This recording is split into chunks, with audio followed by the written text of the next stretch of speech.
آج میں اس شخص اس جماعت کے سربراہ کو برا نہیں کہتا، لیکن جو پنڈی میں ہماری منافقین کی منڈی لگی ہوئی ہے، میں پھر ایک بار کہتا ہوں کہ قیادت کو سوچنا چاہیے کہ یہ جو آپ یہ کر رہے ہیں کہ اس کا رزلٹ پھر مجھے جو لیاقت باغ میں ایک بڑے جلسے میں جہاں ہم ہزاروں کا لاکھوں کا جلسہ کیا کرتے تھے، وہاں چند ہزار آدمی بھی اکٹھے نہ کر سکے،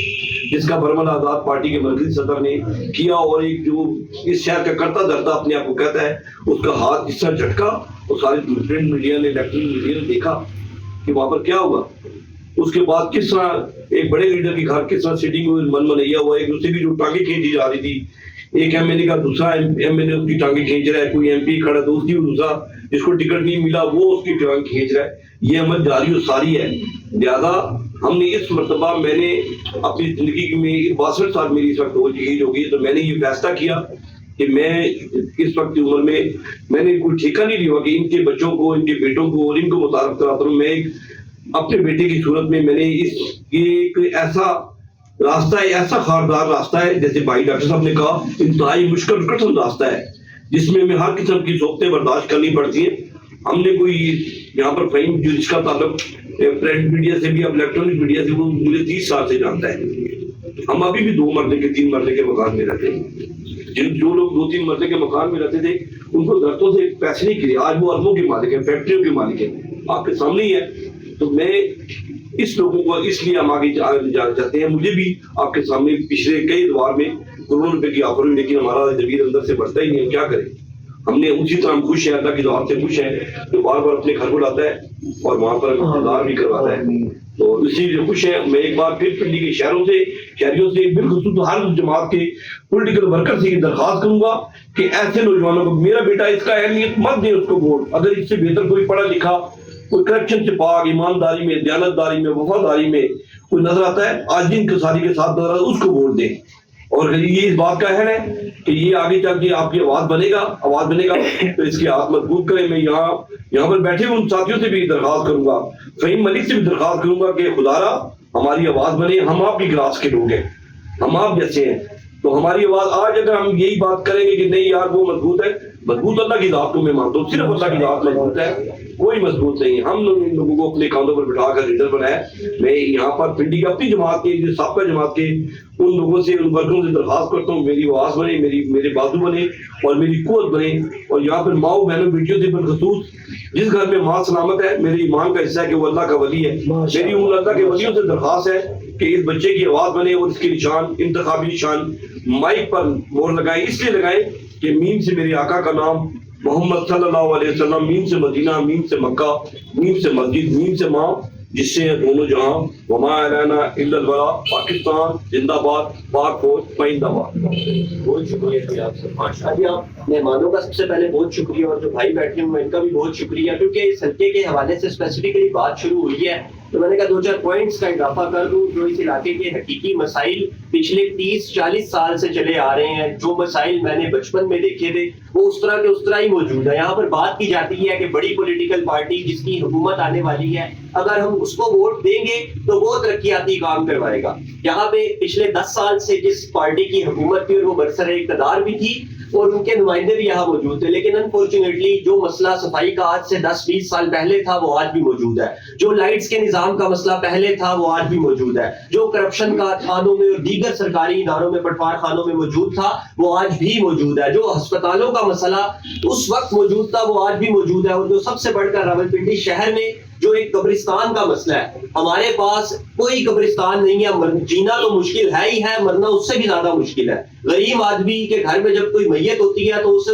دکھ اس سے زیادہ اس بات کا ہوتا ہے کہ میں پیسے کہاں سے پورے کروں گا، میں قبر کہاں سے بنواؤں گا، تو اتنا بڑا مسئلہ یہ ابھی بھی موجود ہے۔ اس ماحول کے اندر عورت کا محفوظ ہونا، عورت کا مضبوط ہونا اتنا ہی مشکل ہے جتنا اس ملک سے کرپشن کا نکلنا ہے۔ تو ان سب چیزوں کو میں دیکھتا چلا آ رہا ہوں، میں نے اپنی پڑھائی مکمل کی، اپنا لاء گریجویشن کیا، اس کے بعد جب میں نے سیاسیات میں ایک ماسٹرز کیا تو مجھے ایک بات سمجھ آ گئی سیاسی تاریخ کو پڑھ کر کہ یار ان لوگوں نے کم سے کم ان مسائل کو حل نہیں کرنا۔ تو اس بار میں نے الیکشن لڑنے کا فیصلہ کیا کہ میں الیکشن لڑ کر عوام کی آواز بن کر ایک نوجوان قیادت کی صورت میں سامنے آؤں اور لوگوں کو یہ باور کرواؤں، یہ الیکشن لڑنے کے عمل سے ان کو یہ بتاؤں کہ ہاں غریب لوگ بھی الیکشن لڑ سکتے ہیں، کہ ہاں ورکر کے بچے بھی الیکشن لڑ سکتے ہیں، کہ ہاں اس ملک کو